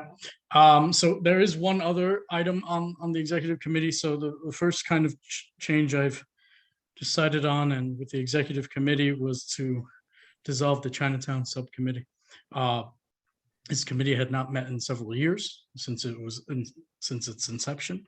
Not so many of the board members are on that committee anymore, or on the board. Didn't make this decision in a vacuum. I believe it was time to dissolve this committee. So that was passed at the executive committee to dissolve this committee, but it does need the full board's vote for that dissolving. Go ahead, Olympia. So I have a question for this when I was reading it. So this is the committee that was created when we were looking at the Chinatown working group plan, right? And if that's the subcommittee, my only concern in dissolving it is I understand that with the new administration and especially Christopher Martin has a priority of working on the Chinatown working group. That is a plan that was, organized many years ago with Pratt Center, etc. So if we will need to work on that, if it is hard to reconvene a vehicle to work on that, let's not dismantle that. Let's just reconfigure the vehicle. Like, I'm just asking because I'm not sure what is happening. I'm going to hear all questions first, and then I'll answer you, Olympia. And then Trevor, and then I'll go from there. Well, this may provide some clarification because the Chinatown, this particular task force was not for the entire plan. It wasn't what Marte is looking at right now, although I'd like to see if he's going to bring that information to the board, but it was just for a smaller portion of the entire plan. So that was part of the reason for why we dissolved it. And we also haven't met in years. I'm actually on that committee and haven't met since, I don't remember the last time we met. But that was the reason. It's not that the total, it's not looking at the entire plan, just one subsection of the plan. Thank you, Trevor. May, and then Kay. Yeah, so I also wanted to clarify, and I am also one of the original members of this group, of this task force or subgroup. But yeah, it was the Chinatown Working Group plan, covers like 4 different zones. And but at the time, DCP expressed more interest in the zone that covers the core of Chinatown. So it was formed for that purpose, to look at what DCP was interested. I mean, you may think that, people should look at the whole plan, but anyway, that it was like looking at something is better than nothing was so that's why it's called the Chinatown, subcommittee. It's not called the Chinatown Lower East Side Committee. And it hasn't done anything or met. And now, we have, we're working on Area D, which is the waterfront. There's a project going on there, or and also there is a revitalization grant right now. So that also helps in terms of the Chinatown core. Thank you, May. Go ahead, Kay. May was one of the, Thomas Yu, who was on this board, and May Lee were co-chairs of the original Chinatown Working Group. If people ever wanted to see the full plan as it was originally put forward, I'll put it in the chat. It's an interesting time not to have a subcommittee, but I understand the reason. Okay, thank you, Kay. So thank you for posting that in the chat. I appreciate it. Thank you, Trevor and May. Sandra, go ahead before I respond. I actually agree with Olivia. I know for a fact that Christopher is revamping the plan. So it would be a good place to have, the committee still in place to review it, unless you decide another committee can handle it, like land use. But he is revamping it, and he will be presenting it eventually to community board. Thank you, Sandra. I am aware of the council member trying to restart that. Go ahead, Trevor, go ahead. Just want to clarify, and I thought, I know May attempted to, and I attempted to, that this is only to look at one subsection of the entire plan, just Chinatown and the core. There was some also interest in subsection D, but this was formed, and I'm drawing a blank as to the name of the actual, what is the name, Paul, again? The actual full name? Hold on, let me pull it up. Chinatown Neighborhood Planning Subcommittee. Right, this is the Chinatown Neighborhood Planning Subcommittee, not the Chinatown Working Group Plan. Now, if, as you mentioned, Marte were to bring this before the community board, we would likely form a task force for the entire plan, as we've done in the past, but not just for one particular portion of just Chinatown. But that's the reason for it. And just to clarify that, because I know there's some confusion around. Yeah, thank you, Trevor. If we had to take this back on in any capacity, it would come into a task force form. That was my idea around it. So that way we can bring it back instead of having it as a standing subcommittee to take care of that small part of the plan. It was one of the first things that was brought to my attention when I became chair. So we finally made a decision on that. We could eventually bring it back in a task force form. I'll take any other questions.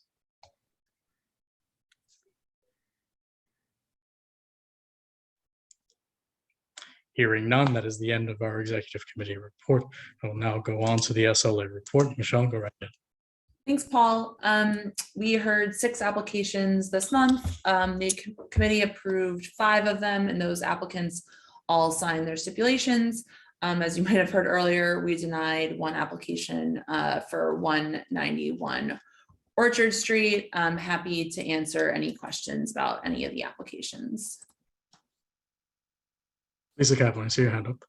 Yeah, I read through everything. I just have a couple of relatively minor points. But my first one is a question on item number 7. The second, therefore, talks about, looks like it's closed on Monday.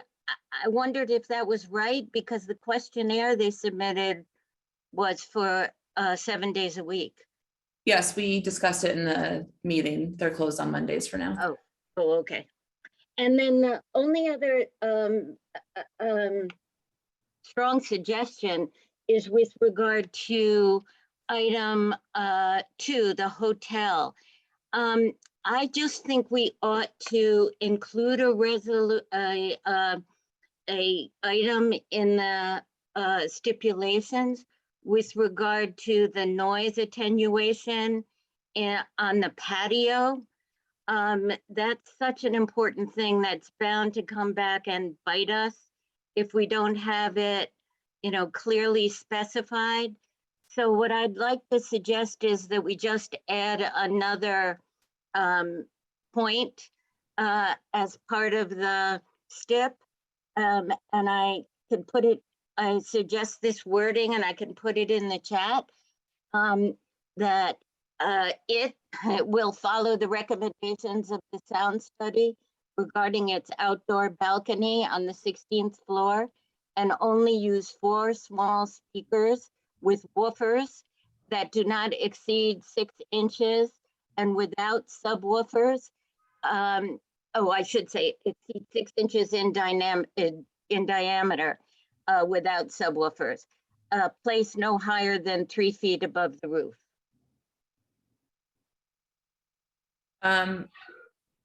Okay, I'm actually realizing, Susan, that we have a stipulation that about outdoor dining and no speakers that could be read to apply to the roof on 18. Because we have the standard stipulation that we use, like no speakers for outdoor dining. Right. And you're saying it's not included in the hotel? It is included in the hotel. So I'm not understanding the issue. Well, because they asked for speakers outside on the roof terrace, but our standard stipulation is obviously no speakers for outdoor dining. Do you see them? Which we have in their signed stipulations. So, but they've agreed not to have them, correct? Except on this patio, they are. I'm sorry. I'm sorry. I'm just starting to. So you're saying that we always say no outdoor speakers, and they ask for speakers, but they signed the stipulations, and the stipulations said no speakers. Is that correct? Yeah, I mean, I guess we could they might interpret it differently, because the stipulation that we do is I will close all outdoor dining allowed under the temporary open restaurants program and any other subsequent uses by 10:00 p.m. and not have any speakers or TV monitors. So I'm assuming that they felt that did not apply to the roof. I wouldn't think that it would apply to the roof. Okay, just wanted to double check that this was not redundant. Okay. Okay, so Lisa, yes, you put it will follow the recommendations. Does everyone see the stipulation in the chat that Lisa put in here? So Lisa, are you making a motion to add this? Yes. Okay, Yes. Is there a second? I second it. So the people from the hotel are here. Do we want to ensure that they'll sign a new stipulation? Well, I thought we like to do what we want to do. You're right. I just think it'd be good to know whether it's going to be signed or not. You're absolutely right. I mean, I would hope it would be fine by them. It's part of the sound plan that they provided to us, that like Lisa's literally pulling this from the. Right. I can't imagine that they wouldn't. Okay. All right, so now we have debate on this amendment. Are there any questions or comments about adding the language that Lisa put in the chat to the stipulations for this resolution number 2? Is there any questions for this specific amendment? Item number 2 on the SLA. I'll read it out loud. It will follow the recommendation of the sound study regarding its outdoor balcony on the 16th floor and only use 4 small speakers with woofers and without subwoofers that not exceed 6 inches in diameter, placed no higher than 3 feet above the roof. And just to reiterate, this was in the sound study that these applicants provided to us as the recommendation from their sound engineer. So there should be no problem with them accepting it. Ms. Strother? Yeah, this is on agenda item number 9. No, I have we're just the debate for Oh, agenda I'm item sorry. 2. I'm Thank you. sorry. Okay. Sorry. Any questions or comments about the amendment to number 2 that Lisa proposed? Any objections to the amendment that was proposed? To number 7. Can you repeat that, Lisa? Sorry. No, it's I'm sorry, 2. number 2. You're right. You're right. I'm sorry. This is only for agenda item number 2 on the amendment. Any questions, comments? So anybody who objects to it, if not, we'll put it in. There are no objections, put it in. Okay, thank you. Thank you, Lisa. Appreciate it. Sure. Thank you. Thank you. And I'll send the updated steps to, Can you send them to the office? It'll be easier. yeah, but the resolution, I'll send it to Larissa and Laura. I'm not sure who's taking minutes, so. Okay. All right, thank you. Okay, we are now done with the amendment. Are there any other questions on any other items, please? I see Valentina's hand up. Yeah, during open session, someone commented about how Mr. Aponte was treated, that he was not treated, it's what it sounded like to me, was not treated fairly. And I didn't hear a response, so I'm just curious as to, you know, what some kind of response as to what this person was saying in terms of Mr. Aponte was not treated like the other people that came to the session. So I just wanted to hear your response on that, Michelle. Sure. I'm actually going to take this one, Michelle. I'm sorry. Go ahead. So I will say I've seen the meeting 3 times since last week. Once, heard through everything. Second time, heard through everything. Third was frame by frame. And I didn't see any negative treatment. I didn't hear any negative treatment. So I wanted to double check it for myself after hearing different complaints and stuff like that.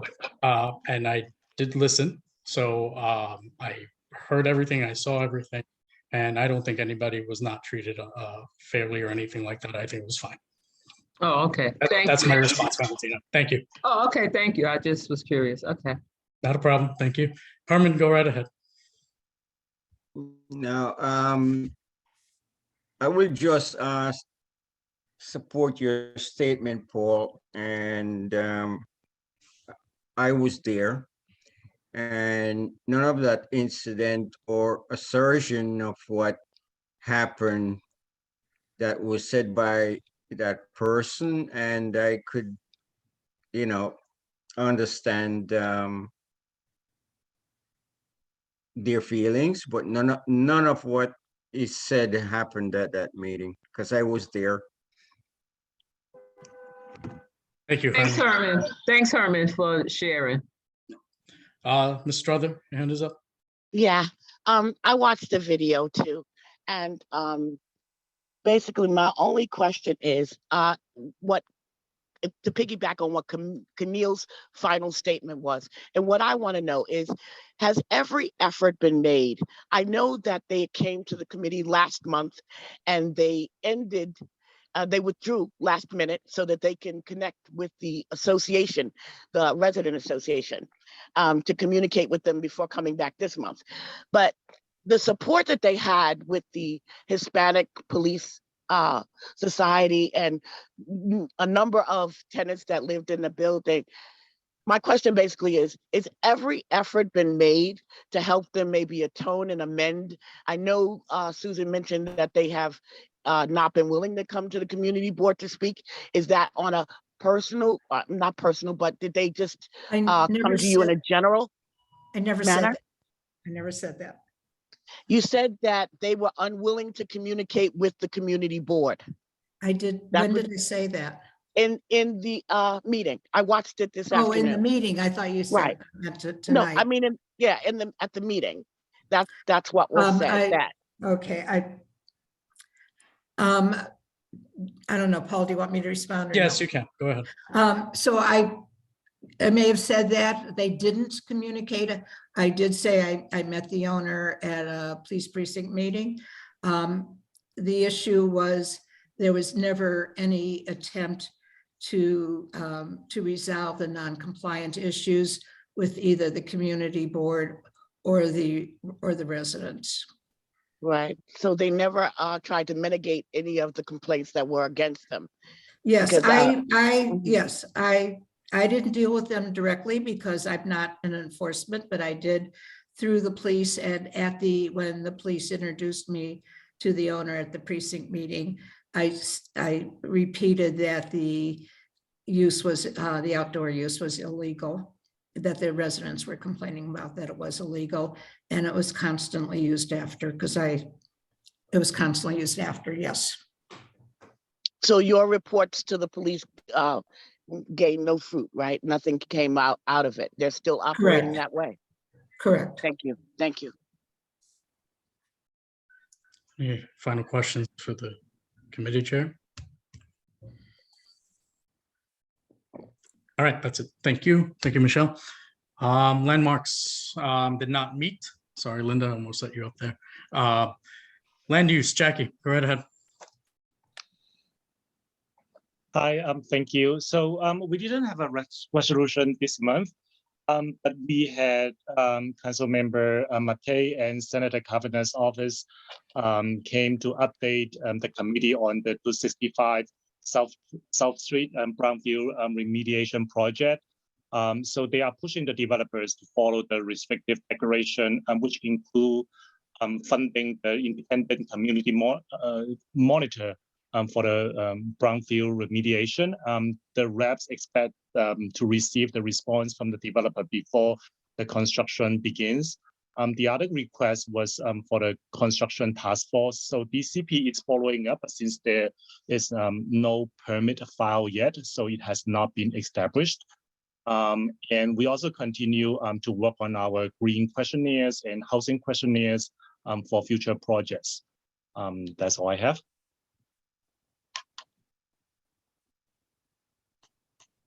Any questions for Jackie? Thank you, Jackie. Thank you. Transportation, Mr. Crane, David Crane. Yes, are there any questions? I think not. Thank you, David. And Paul, I'm sorry I didn't turn on my screen. I just realized this. You're forgiven. You're forgiven. Okay. Economic development, Parks, Trevor, go right ahead. Yeah, I wish I could say any questions, but I'm gonna continue. We did have a resolution. It was concerning the Brooklyn Bridge banks and dugout space, which is the area located underneath the Brooklyn Bridge. It is a DOT staging area. It is owned by DOT and has been primarily used as a staging place, and the whole their equipment is also for the construction on the Brooklyn Bridge, which is likely to take many more years. You will see some changes that are some suggestions to our resolution, and it's mainly to support CB1 because CB1 has this resolution and we are supporting what they are saying. Most of the changes are in the whereas clauses. There is one, therefore be resolved, the last one. And if you look, it just says that CB3 supports CB1 to request that, as opposed to just CB3. There is another change, which is not on the sheet itself. I don't know which whereas it is.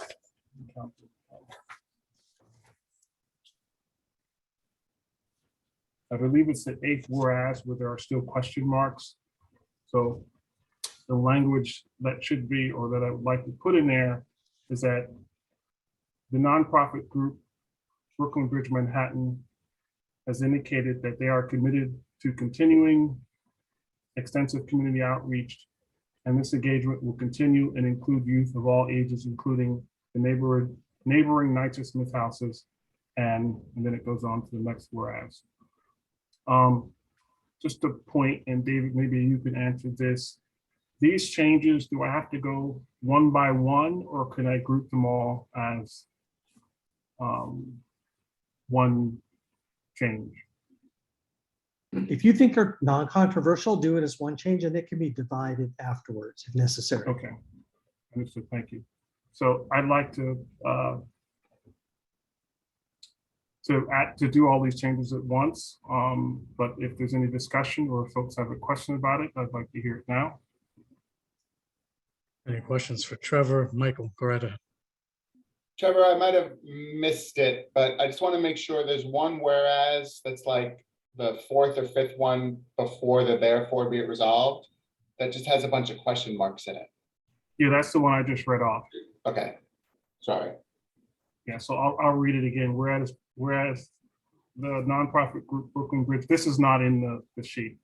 Whereas the nonprofit group Brooklyn Bridge Manhattan has indicated that they are committed to continuing extensive community outreach, and this engagement will continue and include youth of all ages, including the neighborhood Knights Smith houses. All right, thanks. Sorry to make you repeat that. It's fine. So I'm going to make a motion to adopt these changes. I second it.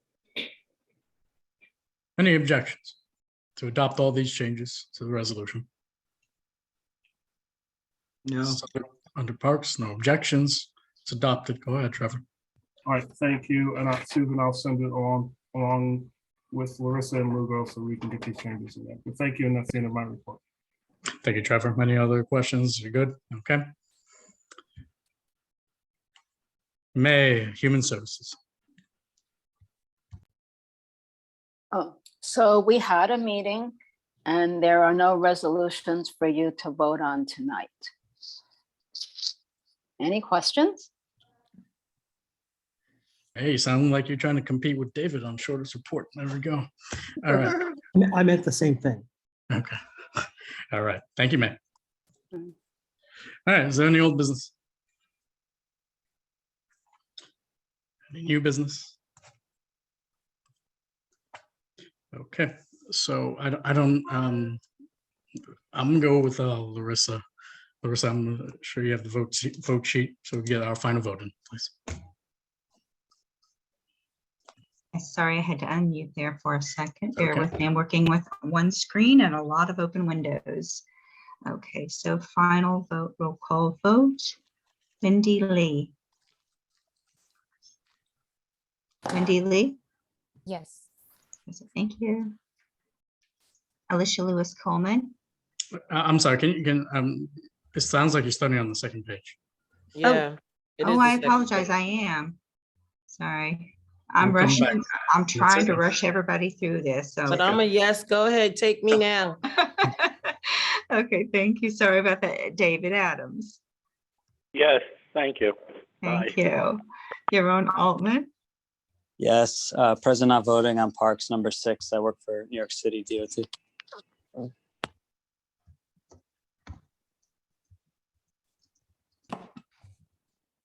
Thank you.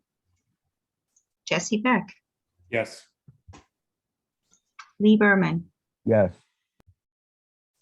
Carlin Chan. Yes. Jonathan Chu.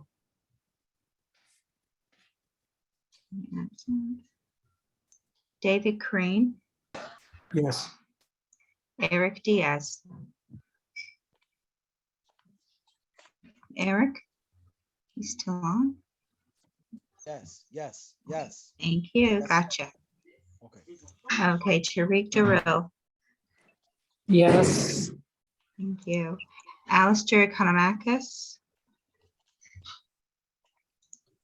Jamie Thelber. Shirley Fennessy. Brian Gilliam, Yes. Deborah Glass, Andrea Gordillo, Yes. Daniel Hernandez, and if I'm mispronouncing your name, I You apologize. said it just fine. I'm here. Okay, Yes. thank you. I have one of those things too. Herman Hewitt, Here.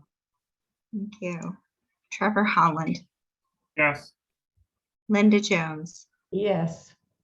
Valentina Jones, Yes. Lisa Kaplan, Yes. Olympia Kazi, Yes. Jeanette Kim. Jeanette Kim absent. Jeanette, I'll give you one more chance. She's still here. Michelle Cooper Smith, Yes.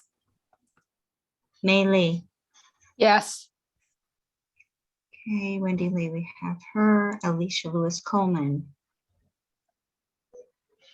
I said, yes, thank you. Thank you. Oh yeah, take me now. David Louie. Yes. He's present for the first vote as well.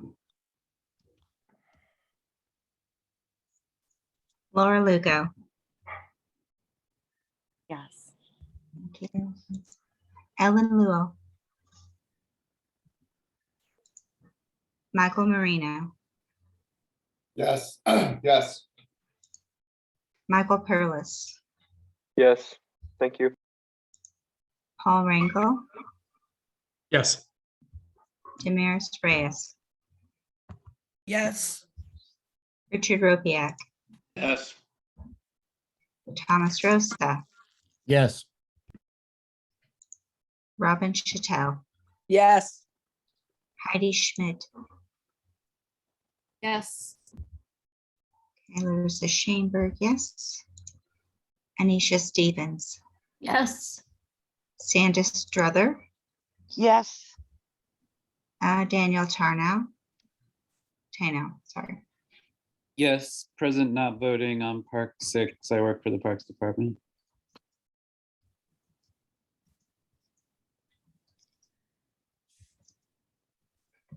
Thank you. Josephine Velez. Yes. Troy Velez. Troy Yes. Velez. Thank you. Sorry. Yes. Rodney Washington. Yes. Kathleen Webster. Yes. Jackie Wong. Yes to all except abstention on executive committee number 2.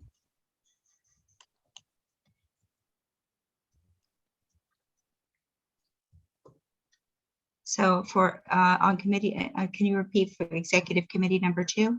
Yes, I think I'm gonna abstain on that. So abstain. Thank you. You broke up there a little bit. Thank you for repeating. And Ricky Wong. Yes. Okay. Jeanette Final vote. Jeanette Kim is in the chat, said she's here. Oh, Jeanette is here. And you were here for first vote as well, Jeanette. Yes, I correct? was.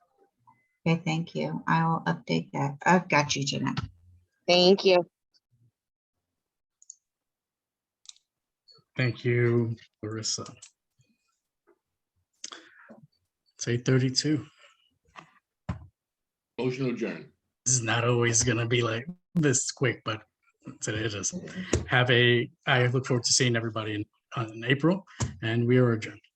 Have a good night. Okay. Oh, you did a good job. Great job. That was great. Good night, everybody. Good night, everybody. Have a good Good evening. night. Thank you, Paul. Yes, thank you, Paul. Good night, everyone. Gracias.